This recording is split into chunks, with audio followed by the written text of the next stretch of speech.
Okay, everyone. Hello, my name is Catherine Kim. I'm Associate Director at the Cinema Arts Center in Huntington, Long Island. Thank you guys for joining us for this discussion with Director Norris Wong of My Prince Edward. I'd like to first thank Yalin and Cheng Cheng Films for sharing this movie with us. I'd also like to thank CAC board member Dr. Elizabeth Chow. And through her, I'd also like to sincerely thank CAC friend Patrick Yu, who is joining us tonight. He is a Hong Kong native and also before coming here to the States at the age of 19, and he will be adding translation as necessary.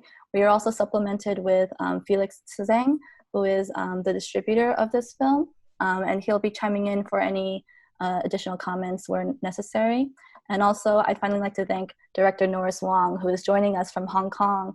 It's, I think, 7 or 8 a.m. there right now, so thank you so much. So first, everyone, I hope you will keep your audio muted. I'm going to go through first a couple of questions. I'm going to be asking them in English.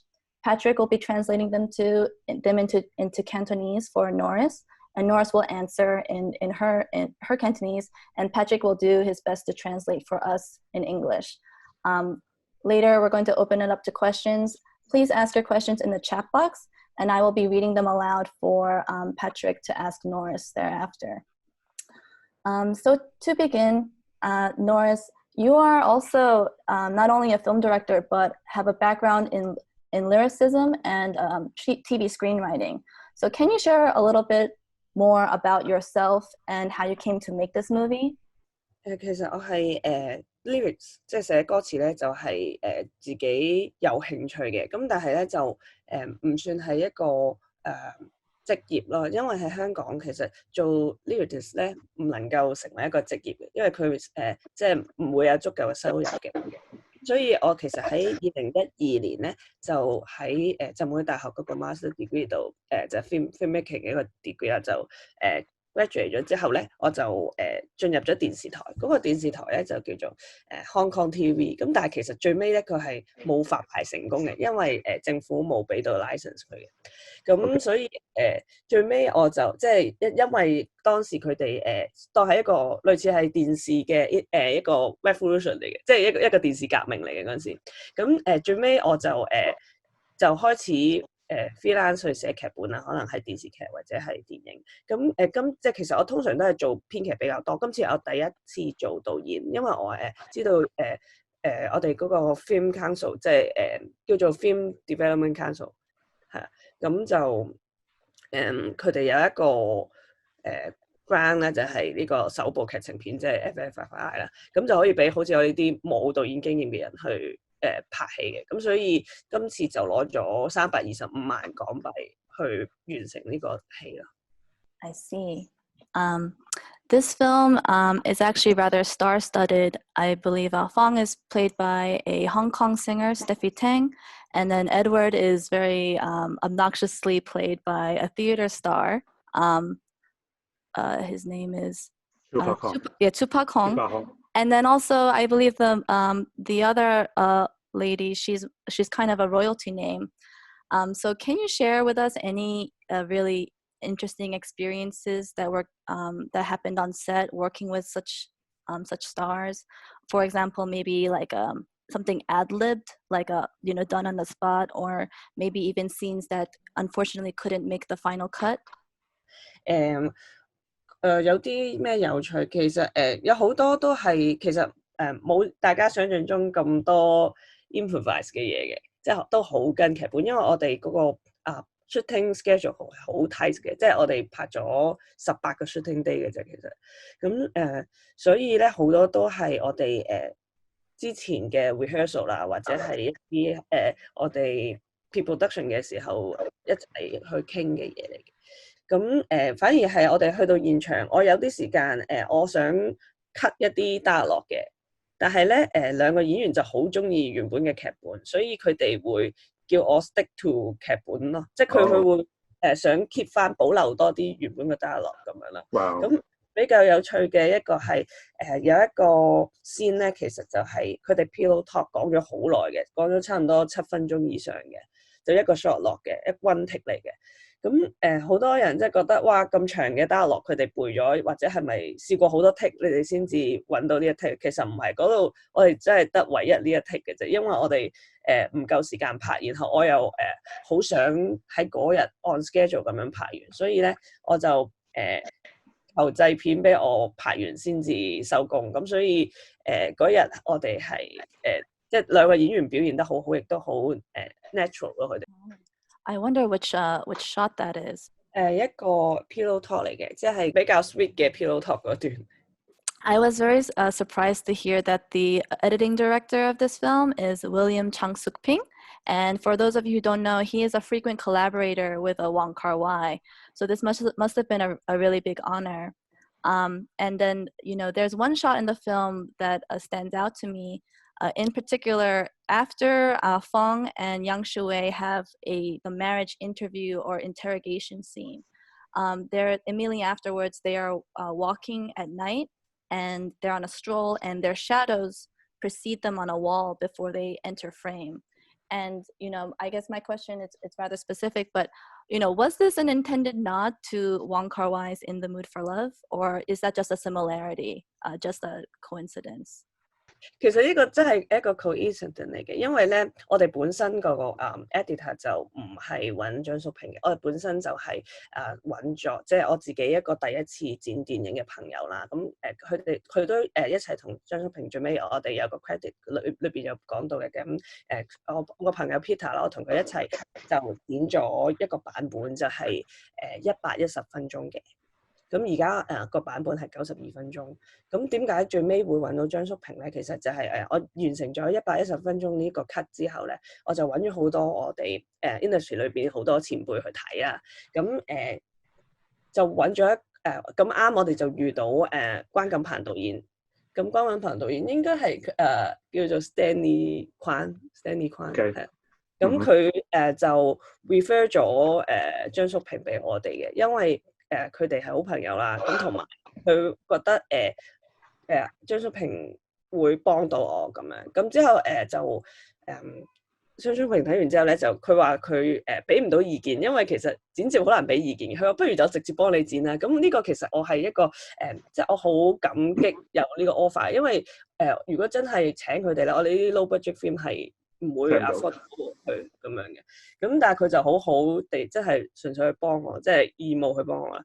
咁最尾佢就剪咗呢個92分鐘。咁我哋期間都有傾過，佢剪走咗好多 Edward 佢本身工作上面嘅場景嘅。咁即係我哋好多 deleted scene 都係關於 Edward 嘅。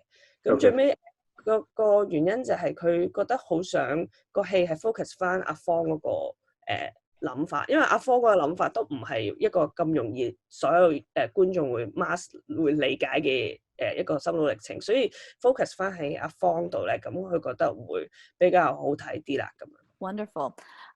You know, for some of you who may or may not have picked up on it, there is a somewhat of a repressed LGBT subtext. You know, Yi, her friend, is an admitted lesbian. And, you know, kind of mysteriously, Fong talks about how she's estranged from her family. And then, you know, she has this, she bumps into this other friend, ex-roommate, Mabel, right? And she mentions that her family didn't approve of her relationship with a classmate, which implies Mabel, who, you know, is also getting married, right? So could you elaborate on the LGBT, the attitude towards LGBT rights in Hong Kong and, you know, what significance this has in the film?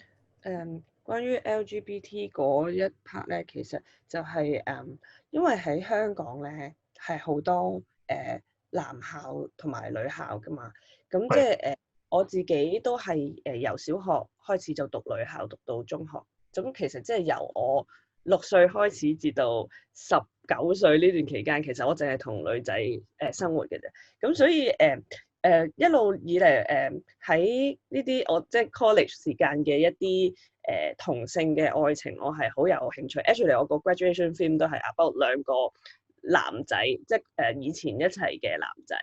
咁但係去到大個，可能佢哋就已經各自都會即係所謂變翻異性戀啦。咁呢個 situation 我就覺得好得意嘅。其實香港有呢個因為男校女校，所以 teenage 時間會同翻同性一齊呢個現象。咁所以呢個我都擺咗落去阿怡嗰個角色啦，即係移民演嘅角色啦，同Stephy 演嗰個角色嗰度。咁亦都 Mabel 呢個角色，呢三個係講佢哋以前係喺女校嗰度係一個朋友。咁佢哋之間可能都有同性嘅戀愛嘅關係。咁呢一個情況我覺得好有趣，因為其實我自己觀察咧，我一啲讀女仔女學校嘅朋友咧，都會有呢個 situation， 就係到大個佢哋真係唔知係咪因為香港其實始終對於lesbian 都係比較保守嘅，即係可能我哋中學嘅時候會知道有呢啲情況，但係老師或者家長從來係你唔問我唔講嗰種啦。咁所以去到佢哋，即係佢哋唔會話有一個我要 come out 或者我好 conscious 地覺得我係lesbian，你唔係咁，即係佢哋冇呢一個意識嘅。咁所以就會變咗最尾我擺咗落個電影就可以作為阿方一個佢teenage 時間，佢可能同咗女仔一齊而導致嘅一個假結婚事件。我會覺得係呢個戲我想擺喺度，但我又唔想個戲變咗做label as LGBT 嘅戲，咁所以就好subtle咁樣係 as 一個 background 咁樣咯。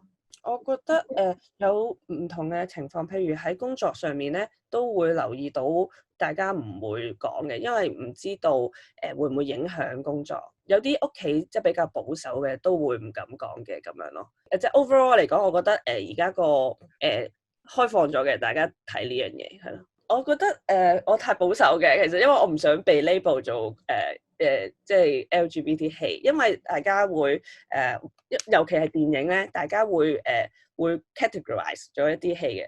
咁但係我唔想佢變咗一個 focus，因為我都係講結婚比較係一個 focus。咁但係我覺得佢係我一個 subtext 咯，真係。My next question is to also, in addition to the LGBT subtext, there is also actually, a political subtext here. For those who might not be familiar, although I'm sure most of you are, Fang's relationships with Edward and her mainlander ex-husband loosely reference, British colonial rule and the Chinese sovereignty. Of course, it is not so simple. There's more nuance to this. It's a little more complicated because the Chinese mainland ex-husband actually really wants like an American green card. Bless you. This film was actually made when the Hong Kong democratic movement was relatively new. So my question is that, with the developing and intensifying political situation in Hong Kong today, do you think this film could be newly released as is? Or I'm curious to know also what has been the reaction to it. 因為我寫呢個電影嘅時候係2017年啊，咁當時同香港同埋中國嘅關係未好似而家咁緊張嘅，咁所以咧如果而家睇翻 My Prince Edward 咧，會有可能有啲觀眾會覺得同裏邊嘅角色同裏邊嘅中國人嘅角色有啲嗰個關係未必係而咁 update 啦，即係比較以前啦咁樣，咁所以但係呢個因為如果as 一個 metaphor 咁樣去睇咧，其實都唔算係 outdate 嘅，因為裏邊都係講緊阿方佢其實好迷茫啦，即係佢對於佢自己將來係好迷茫啦，佢要選擇繼續留喺度啊，定還是佢去一個佢認識但係佢陌生嘅中國咧，定係還是佢有其他 option 咧？咁呢一個阿方佢自己嗰個如果 as 一個 metaphor 咁樣去睇呢一個佢嘅心態咧，就都仲係能夠up to date 嘅咁樣。So this film was made with a lot of research, especially into these sham marriages. And I had also read that this film is partly somewhat, autobiographical. For example, like at the beginning opening scene where Fang points out the flipped over turtle, but she ends up with the different one, that actually happened to you. And then, for example, like in university, you also were surrounded by mainland Chinese students, and one of them had even proposed this kind of marriage to you, which of course you did not accept. And then that Edward is actually based on an ex-boyfriend. So, you know, finally, when we're talking about the research and the journey you've come in the marriage and the ending, you'd also admitted that the initial plot of it was intended so that Fang was to leave not just Edward but the Golden Plaza, you know. And then it's also mentioned elsewhere that, for example, even the scene where she buys the large table, the Italian table, that's actually shot with your hand, you know, as a supplementary scene, right? And then yet still so many people see it as evidence, depending on how you interpret it, as evidence she's outgrown her life. But some people, like myself actually, I thought it was, you know, her taking the lead in her new life with her boyfriend. Like, you know, they're going to be moving out. So I'm curious that, you know, it just goes to show that film doesn't really belong to the director as much as it belongs to the audience interpretation. In the process of making a film about marriage, can you share any, you know, any of the important insights that you gained on it? 其實如果講翻少少個 ending，我覺得其實係好 interesting 嘅，即係因為我自己冇諗過係一個 open ending，因為我自己會覺得係好 obvious 就係佢離開咗金都，離開咗 Edward 咁樣，咁但係真係經過觀眾交流啊討論咧，我其實自己都開始懷疑而家即係阿方佢會唔會隔咗啲時間，其實佢都係 eventually 會翻咗去Prince Edward 咧咁樣所以我自己會覺得呢個現象係幾有趣咯。我其實會偏向係你嗰個 research， 我覺得準確啲，因為就係好多我對於一啲香港男人嘅觀察，我就即係擺埋一齊，然後就攞咗一個我女仔去判斷究竟呢個 mixture of 我觀察到嘅香港男人值唔值得結婚咧？咁呢個係我想做嘅效果嚟嘅，咁樣係呢個係阿方當時嘅 choice， 亦都係我當時嘅 choice 咯。咁但係我之後會唔會會有好似阿方咁會轉態咧？咁我覺得都有可能。I really disliked Edward personally myself, but somehow he kind of grows on you. It becomes endearing. They kind of come to a compromise, and I wonder if it has to do with the editing of the William Chang Suk-ping, if perhaps because they cut out all of the obnoxiousness of him, that maybe we only saw a little less of him, so maybe it was just bearable. But it's really fascinating. 咁就係其實咪有對 couple 佢哋Edward 幫佢哋拍 wedding 嗰陣時，佢哋嗌交咁樣啦。咁之後其實有一啲劇情就係講Edward 佢喺 edit 嗰個佢個 video 嘅時候咧，佢就剪走咗佢哋唔開心嘅嘢，就剩翻開心嘅嘢。咁佢 finish 咗嗰條片其實好 sweet 嘅。咁然後 Edward 就憑呢個剪片嘅過程，其實佢都kind of 即係 realize 咗原來愛情其實可以係咁樣剪接出嚟，即係只要抌走啲唔開心嘅嘢，都會變得開心喎，大家。咁然後佢透過呢樣嘢，佢原諒咗阿方對佢講大話嗰樣嘢。咁其實Edward 個角色 suppose 都有佢嘅成長，咁但係我哋攞走咗，所以其實對佢有啲 unfair 嘅而家。Yeah, I have to say that I think his name is Chu Pa Kong. He really did a really great job with him for portraying him endearingly. You know, I read that also he had really fleshed out the character. He basically is that character to me, and that he had even made the observation of explaining that, you know, this character, Edward, you know, he doesn't seem to have a good relationship with his father. You know, this kind of explanation of filling in the blanks really just kind of encapsulated, you know, Edward so fully that I was like, oh, he's kind of, I feel bad for him. Okay, everyone, we are also opening it up for some questions. Please feel free to type in the chat, or and we'll get to them. Oh, we have one already from Jap.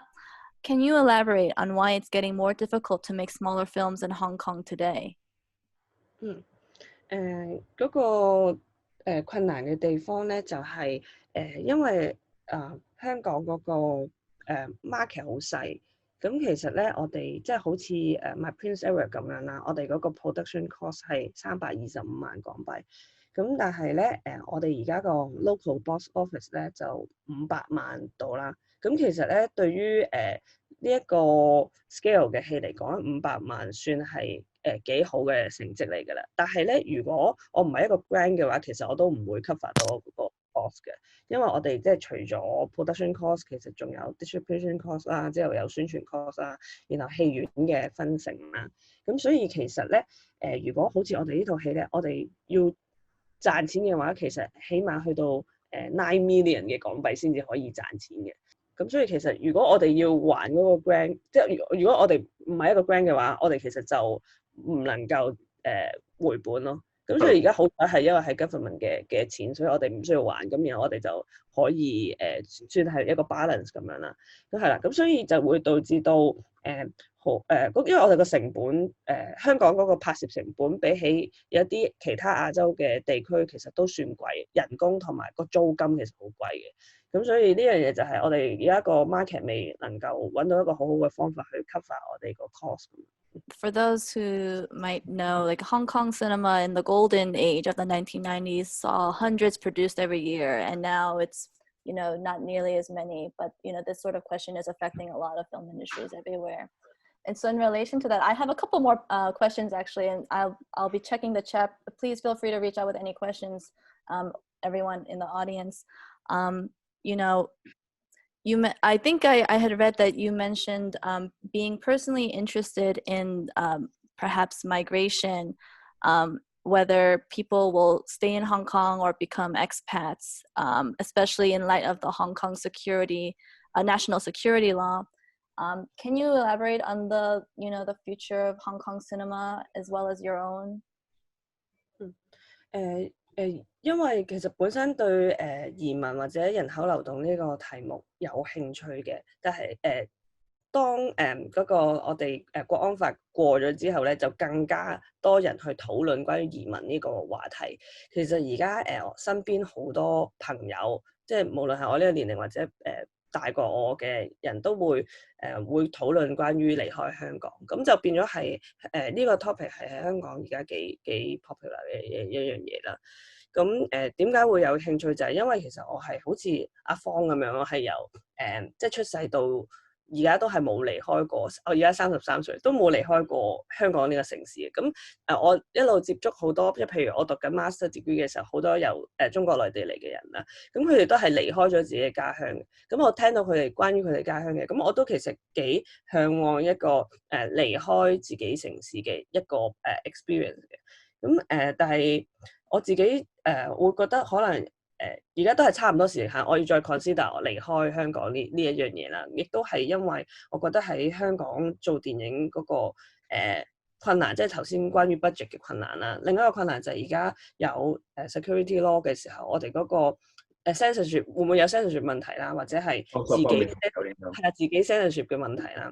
咁我會嘗試睇下會唔會有一啲唔係中國嘅其他 option 嘅一啲合拍嘅將來嘅一啲 project，我會嘗試去睇下啦。即係譬如係台灣啊，或者係日本嘅一啲合拍嘅 project 咁。因為我自己我覺得我頭先講嘅，譬如台灣嘅合拍或者喺台灣度拍香港戲咧，我都香港 Cantonese 嘅戲咧，我覺得我會係完全 skip 一個中國嘅 market 咁樣係，因為好似 My Prince Edward 咁其實都有中國嘅distributor 有 approach 我哋嘅，但我哋最尾都選擇咗唔去中國 distribute， 因為其實係需要剪走一啲內容嘅，如果去過佢哋個 censorship，咁我即係想保留成套戲嘅，咁我就選擇咗唔去個 market 咯。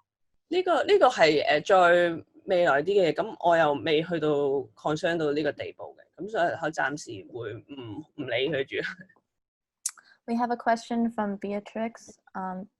From your experience, what challenges do women face in Hong Kong's film industry? 其實喺香港嘅 film industry， 我覺得而家越嚟越多機會去俾女性嘅導演啊。即係其實香港電影金像獎我係好應該係叫做 Hong Kong Film Award 係啦。咁呢個其實連續3年嘅 New Directors 嘅得主咧都係女仔嚟嘅。咁頭先講過嗰個 FFFI 咧，其實嚟緊新一屆咧就係6個得獎者有5個係女導演嚟嘅。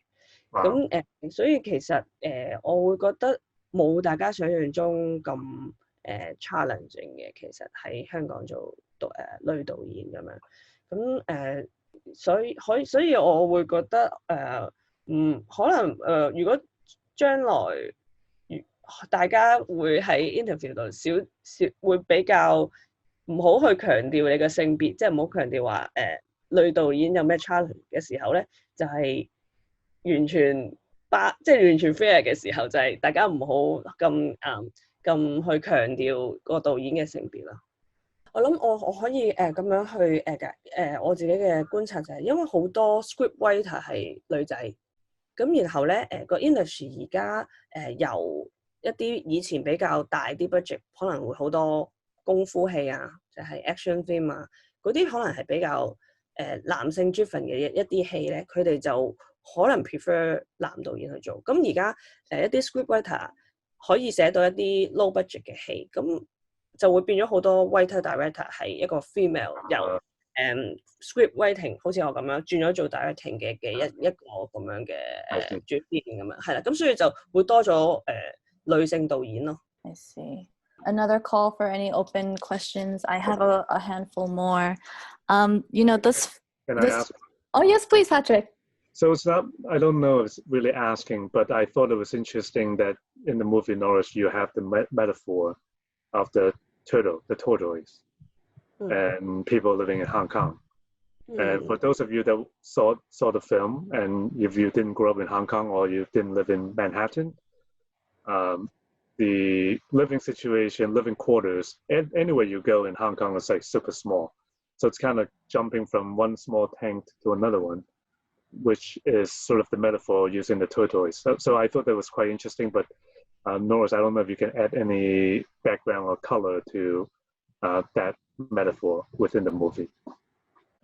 因為我個戲My Prince Edward， 我好想去講，即係嗰個 shooting 嘅實景咧，我都係想喺翻 Prince Edward 嘅。咁你都知道其實喺太子好出名一條叫金魚街啦，咁嗰度就全部都係賣啲水族嘅嘢啦，同埋寵物啊咁樣。咁所以我行過嗰條街嘅時候咧，都會見到好似阿方咁樣，見到好多金魚又或者係啲烏龜咁樣俾人韞咗喺一個缸度排到好密。咁其實都即係同你講一樣啦，幾似香港嗰個居住環境嘅。咁所以就即係想阿方同埋隻龜有一個即係佢哋共通嘅地方咁樣。Yeah, I believe Norris had, for anyone who doesn't know, Norris had actually lived in the area for some time, so that was a great inspiration for her with the iconic look. And unfortunately, that area is kind of threatened by e-commerce, you know, the wedding town. E-commerce is shifting everything, and I'm sure even more with COVID. We have another question from Lauren. She asks, do you have any advice on how to overcome writer's block or a loss of inspiration that happens while writing? 我會，如果我自己有呢個情況咧，我就好多時候會問自己人生裏邊，即係會唔會有啲好大嘅問題，我想解決或者係一個困難咁樣，即係好似我寫My Prince Edward 嘅時候咧，就係我自己啱啱30歲生日嘅時候，咁我自己當時最大嘅困難就係屋企人可能會或者身邊嘅朋友會覺得好多人都結咗婚咯，你係咪應該都要結婚啊？咁我自己面對呢個問題，當我用一個故事去解釋嘅時候咧，其實我會好多嘢想回應，咁所以我覺得如果當自己覺得唔知要寫乜嘢好咧，都係好大一個方法，就係問下而家最困擾自己嘅係乜嘢咯。其實都唔一定係好大嘅困難嘅。咁即係譬如如果屋企，譬如我之前譬如屋企個天花板漏水，即係好似阿方嗰個屋企咁樣，咁就整咗好耐都整唔好。咁呢樣嘢其實都係一啲inspiration 嚟嘅，即係你屋企遇到嘅困難，或者係一啲好生活上面嘅困難，唔一定係好大嘅，但係你都記住嗰啲會令到你困擾嘅地方。咁好多時候個故事就係由嗰啲困擾你嘅地方去出發。We have a comment from Anuradha. I want to let Norris know that I really appreciated the look into the wedding culture in this particular story, as I can relate to the narrow ideas of what life for females are in Asian and South Asian cultures. Thank you. Also, we have another question, and I could add some comment to it. In interviews, you mentioned that you've begun thinking about your second film. Could you share some of your plans for your next project?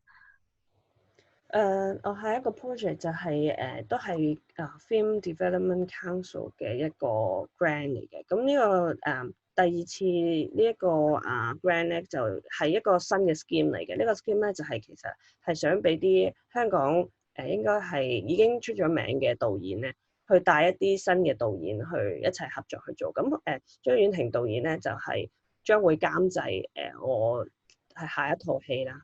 咁我哋呢個合作係都好，我好期待，因為張婉婷導演係我喺 Baptist 嘅其中一個教電影嘅老師。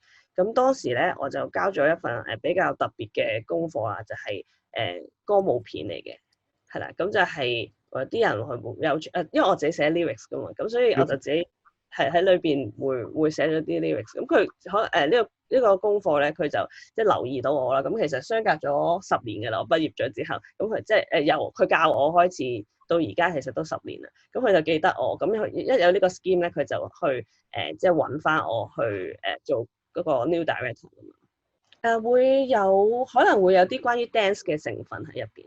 OK。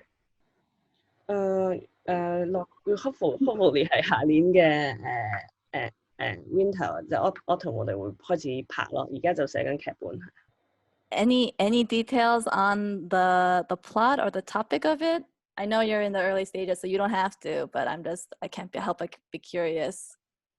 即係因為好初步，我淨係可以講話可能係關於ballroom dance 嘅，可能係。I can't wait. I hope you'll return with that and we can interview you next time. I want to also mention that the director aforementioned is Mabel Chung. She is kind of like a very old school, very popular director. Her and her husband are actually kind of a filmmaking duo, and she's well known for Autumn's Tale, which is a very, unless I'm mistaken, it's a very popular film. It stars Chow Yun-fat about a Hong Kong couple that meet in New York. So it comes highly recommended. I've just got one last question.